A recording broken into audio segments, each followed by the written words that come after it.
পিছনের যে বড় বড় দালান কোঠা বা বিল্ডিংস দেখে, টাওয়ার দেখে বুঝতে পারছেন আমি মেরিনা আছি। আসলে কিন্তু মেরিনা নেই। আপনারা কি গেস করতে পারছেন জায়গাটি কোন জায়গায়? আর যদি আমি এদিকে দেখাই, এখানে রয়েছে বিচ বা সি পেচিং রয়েছে। তো এখানে আসলে কোন জায়গাটি আমি আছি আপনাদেরকে বলবো না। আর এই জায়গায় কিছু স্পেশাল অফার আছে আমার কাছে। কিছু অ্যাপার্টমেন্ট আছে 1 বেড 2 বেড 3 বেডরুম, এগুলা পেতে মাত্র আপনারা বেশি পেমেন্ট করতে হবে না। দুবাইয়ের মতো বিচ পেসিং বা ওয়াটার পেসিং এ আপনারা তো 2 মিলিয়ন পে করেন 1 বেডের জন্য, এখানে মাত্র 8,50,000 দেরাম পেমেন্ট করবেন। এবং ডলারে যদি বলি, মাত্র অ্যারাউন্ড $3 লাখ মতো আপনি পেমেন্ট করবেন। ওই পয়সাটি যদি আপনার থাকে প্রতি মাসে 1% দিবেন।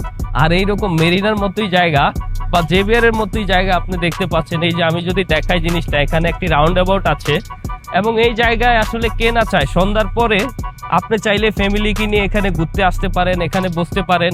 এবং হচ্ছে এখানে একটি ক্যাফেটেরিয়া আছে ছোট, এখানে বসে আপনারা ফ্যামিলির সাথে কিছু খেতে পারেন। তো ফ্যামিলি ওরিয়েন্টেড যারা এখানে কিন্তু নিচ্ছে, আমার 2টি ক্লায়েন্ট হচ্ছে এখানে অলরেডি বুক করেছে 3 বেডরুম অ্যাপার্টমেন্ট, এবং এক ক্লায়েন্ট হচ্ছে পেন্ট হাউস নিয়েছে। তো এই জন্য বলছি, যারা ফ্যামিলি রয়েছেন, যারা আমাদের বাংলা ভাষাভাষীর লোক রয়েছেন, তাদেরকে বলবো আমার সাথে আজই কন্ট্যাক্ট করুন।